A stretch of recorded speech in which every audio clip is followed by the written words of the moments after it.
11/11/2024 प्रातः मुरली। ओम शांति। बाप दादा मधुबन। मीठे बच्चे, अपने ऊपर पूरी नज़र रखो। कोई भी बेकायदे चलन नहीं चलना, श्रीमत का उल्लंघन करने से गिर जाएंगे। प्रश्न, पद्मा पदम पति बनने के लिए कौन सी खबरदारी चाहिए? उत्तर, सदैव ध्यान रहे जैसा कर्म हम करेंगे हमें देख और भी करने लगेंगे। किसी भी बात का मिथ्या अहंकार न आए, मूल्य कभी भी मिस न हो। मनसा वाचा कर्मणा अपनी संभाल रखो। यह आंखें धोखा न दे तो पद्मुखी कमाई जमा कर सकेंगे। इसके लिए अंतर्मुखी होकर बाप को याद करो और विकर्मों से बचे रहो। ओम शांति। रूहानी बच्चों को रूहानी बाप ने समझाया। यहाँ तुम बच्चों को इस ख्याल से ज़रूर बैठना ही, यह बाबा भी है, टीचर और सदगुरु भी है। और यह भी महसूस करती हो कि बाबा को याद करते करते पवित्र बन पवित्र धाम में जाकर पहुँचेंगे। बाप ने समझाया है कि पवित्र धाम से ही तुम नीचे उतरते हो। उनका नाम भी पवित्र धाम। सत्व प्रदान से सफी सतो रजो और तमो। अभी तुम समझते हो कि हम नीचे गिरे हुए हैं अर्थात वेश्यालय में हैं। बल तुम संगम युग पर हो, परंतु ज्ञान से तुम जानते हो कि हमने किनारा किया हुआ है। फिर भी अगर हम बाबा की याद में रहते हैं तो शिवालय दूर नहीं। शिव बाबा को याद नहीं करते तो शिवालय बहुत दूर है। सजाएं खानी पड़ती हैं तो बहुत दूर हो जाता है। तो बाप बच्चों को कोई जास्ती तकलीफ नहीं देते। एक तो बार बार कहते हैं मनसा आचा कर्मणा पवित्र बनना है। यह आंखें भी बड़ा धोखा देती हैं। इनसे बहुत संभल कर चलना होता है। बाबा ने समझाया कि ध्यान और योग बिल्कुल अलग है। योग अर्थात याद। आंखें खुली होते भी तुम याद कर सकते हो। ध्यान को कोई योग नहीं कहा जाता। भोग भी ले जाते हैं तो डायरेक्शन अनुसार ही जाना है। इसमें माया भी बहुत आती है। माया ऐसी है जो एकदम नाक में दम कर देती है। जैसे बाप बलवान है वैसे माया भी बड़ी बलवान है। इतनी बलवान है कि जो सारी दुनिया को वेश्यालय में ढकेल दिया है। इसलिए इसमें बहुत खबरदारी रखनी होती है। बाप के कायदे अनुसार याद चाहिए। बेकायदे कोई काम किया तो एकदम गिरा देती है। ध्यान आदि की भी कभी कोई इच्छा नहीं रखनी है। इच्छा मात्रम अविद्या। बाप तुम्हारी सब मनोकामनाएं बिगड़ मांगे पूरी कर देते हैं अगर बाप की आज्ञा पर चले तो। अगर बाप की आज्ञा न मान उल्टा रास्ता लिया तो हो सकता है स्वर्ग के बदले नरक में ही गिर जाए। गायन भी है, गज को ग्राह ने खाया। बहुतों को ज्ञान देने वाले भोग लगाने वाले आज हैं कहाँ? क्योंकि बेकायदे चलन के कारण पूरे मायावी बन जाते हैं। डीटी बनते बनते डेविल बन जाते हैं। बाबा जानते हैं बहुत अच्छे पुरुषार्थ जो देवता बनने वाले थे वो असुर बन असुरों के साथ रहते हैं, ट्रेटर हो जाते हैं। बाप का बनकर फिर माया के बन जाते हैं। उन्हें ट्रेटर कहा जाता है। अपने ऊपर नज़र रखनी होती है। श्रीमत का उल्लंघन किया तो ये गिरे, पता भी नहीं पड़ेगा। बाप तो बच्चों को सावधान करते हैं कि कोई भी ऐसी चलन न चलो जो रसातल में पहुंच जाओ। कल भी बाबा ने समझाया बहुत गोप आपस में कमेटी आदि बनाते हैं। जो कुछ करते हैं श्रीमत के आधा बिगड़ करते हैं तो डिस सर्विस करते हैं। बिगड़ श्रीमत करेंगे तो गिरते ही जाएंगे। बाबा ने शुरू में कमेटी बनाई थी तो माताओं की बनाई थी, क्योंकि कलश तो माताओं को ही मिलता है। वंदे मातरम गाया हुआ है ना। अगर गोप लोग कमेटी बनाते हैं तो वंदे गोप को गायन नहीं है। श्रीमत पर नहीं तो माया के जाल में फंस पड़ते हैं। बाबा ने माताओं की कमेटी बनाई, उन्हों के हवाले सब कुछ कर दिया। पुरुष अक्सर करके देवाला मारते हैं, स्त्रियाँ नहीं। तो बाप भी कलश माताओं पर रखते हैं। इस ज्ञान में आगे माताएं भी देवाला मार सकती हैं। पद्मा पदम भाग्यशाली जो बनने वाले हैं माया से हार खाकर देवाला मार सकते हैं। इसमें स्त्री पुरुष दोनों देवाला मार सकते हैं और मारते भी। कितने हार खाकर चले गए, गोया देवाला मार दिया ना। बाबा समझाते हैं भारतवासी ने तो पूरा देवाला मारा है। माया कितनी ज़बरदस्त है जो समझ नहीं सकते कि हम क्या थे, कहाँ से एकदम नीचे गिरे हैं। यहाँ भी ऊंच चढ़ते चढ़ते फिर श्रीमत को भूल अपनी मत पर चलते हैं तो देवाला मार देते हैं। वो लोग तो देवाला मारते फिर 5-7 वर्ष बाद खड़े हो जाते हैं। यहाँ तो 84 जन्मों का देवाला मारते हैं। उच्च पद पा न सके देवाला मारते ही रहते हैं। बाबा के पास फोटो होता है तो बतलाते हैं। तुम कहेंगे बाबा तो बिल्कुल ठीक कहते हैं, ये कितना बड़ा महारथी था, बहुतों को उठाते थे, आज है ही नहीं, देवाले में है। बाबा घड़ी घड़ी बच्चों को सावधान करते रहते हैं अपनी मत पर कमेटी आदि बनानी। इसमें कुछ रखा नहीं है, आपस में मिलकर झुरमुई झुगमुई करना, ये ऐसा करता था, फलाना ऐसा करता था, सारा दिन यही करते रहते हैं। बाप से बुद्धि योग लगाने से ही सतप्रधान बनेंगे। बाप का बने और बाप से योग नहीं तो घड़ी घड़ी गिरते रहेंगे, कनेक्शन ही टूट पड़ता है। लिंक टूट जाए तो घबराना नहीं चाहिए। माया हमें इतना तंग क्यों करती है? कोशिश कर बाप के साथ लिंक जोड़नी चाहिए, नहीं तो बैटरी चार्ज कैसे होगी? विकर्म होने से बैटरी डिस्चार्ज हो जाती है। शुरू में कितने ढेर के ढेर बाबा के आकर बने, भट्टी में आए, फिर आज कहाँ हैं? गिर पड़े क्योंकि पुरानी दुनिया याद आई। अभी बाबा कहते हैं मैं तुमको बेहद का वैराग्य दिलाता हूँ। इस पुरानी दुनिया से दिल नहीं लगाओ, दिल स्वर्ग से लगानी है। अगर ऐसा लक्ष्मी नारायण बनना है तो मेहनत करनी पड़े। बुद्धि योग एक बाप के साथ होना चाहिए। पुरानी दुनिया से वैराग्य, सुखधाम और शांतिधाम को याद करो। जितना हो सके उठते बैठते चलते फिरते बाप को याद करो। यह तो बिल्कुल ही सहज है। तुम यहाँ आए हो नर से नारायण बनने के लिए।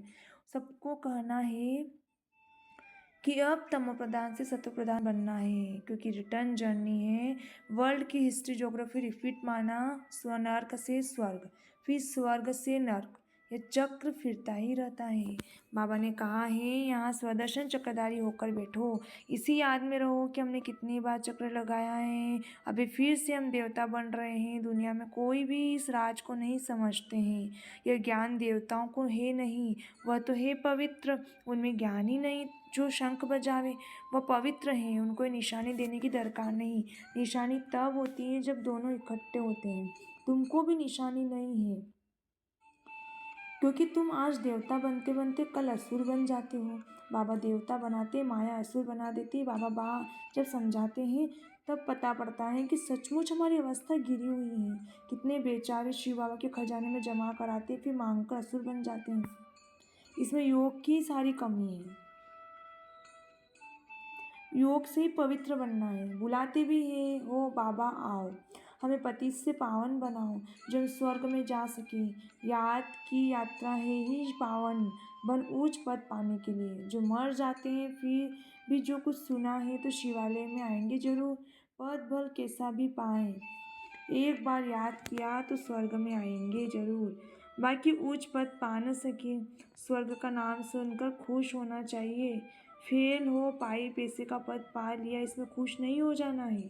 फीलिंग तो आती है ना, मैं नौकर हूँ, पिछाड़ी में तुम्हें सब साक्षात्कार होंगे कि हम क्या बनेंगे, हमसे क्या विकर्म हुआ, जैसी हालत हुई है। मैं महारानी क्यों नहीं बनूं?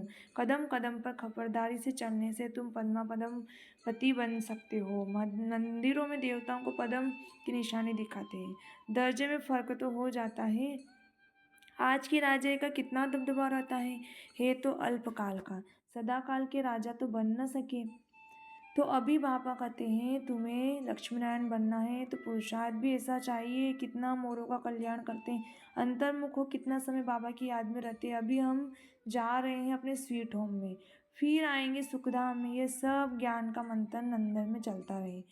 बाबा में ज्ञान और योग दोनों हैं, तुम्हारे में भी योग होना चाहिए। जानते हो हमें शिव बाबा पढ़ाते हैं तो ज्ञान भी हुआ, याद भी हुई। ज्ञान और योग दोनों साथ साथ चलता है। ऐसे नहीं योग में बैठो बाबा को याद करते रहो और नॉलेज भूल गए।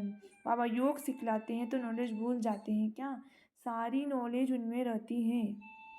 तुम बच्चों में भी नॉलेज होनी चाहिए, पढ़ना चाहिए। जैसे कर्म में करूँगा मुझे देख और भी करेंगे, मैं मुरली नहीं पढ़ूंगा तो और भी नहीं पढ़ेंगे। मिथ्या अहंकार आ जाता है तो माया झट वार कर देती है।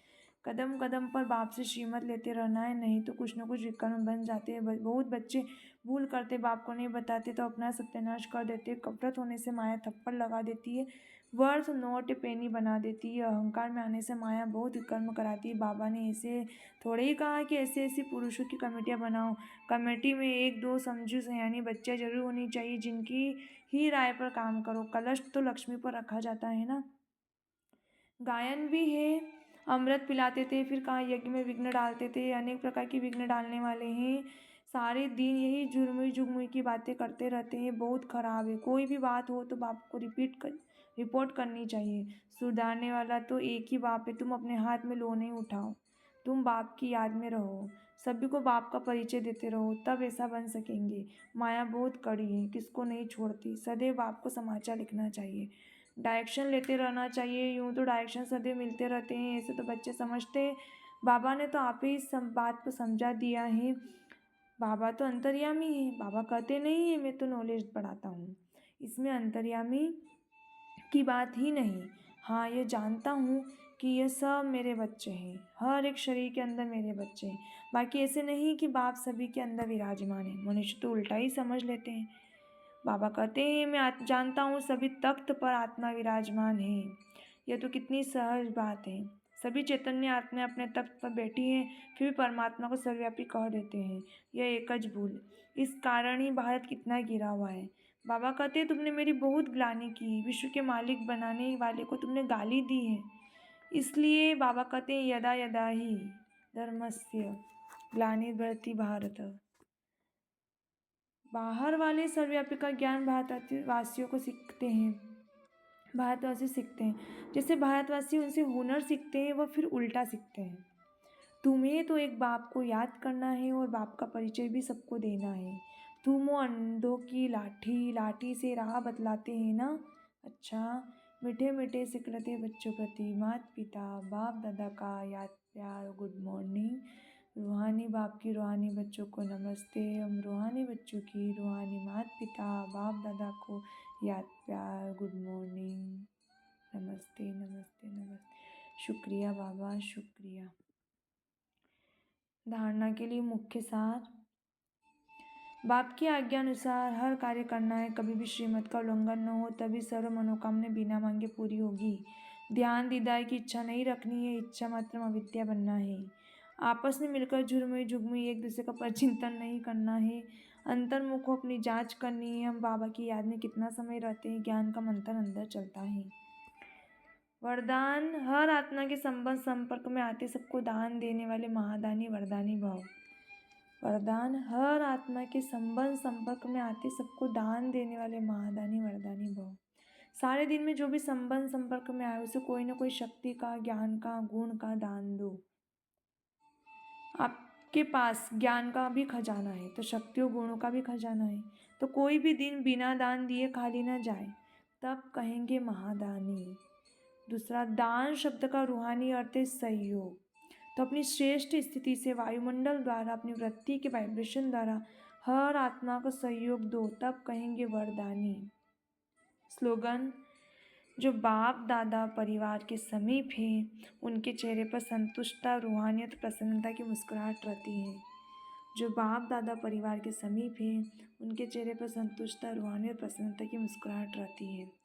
ओम शांति।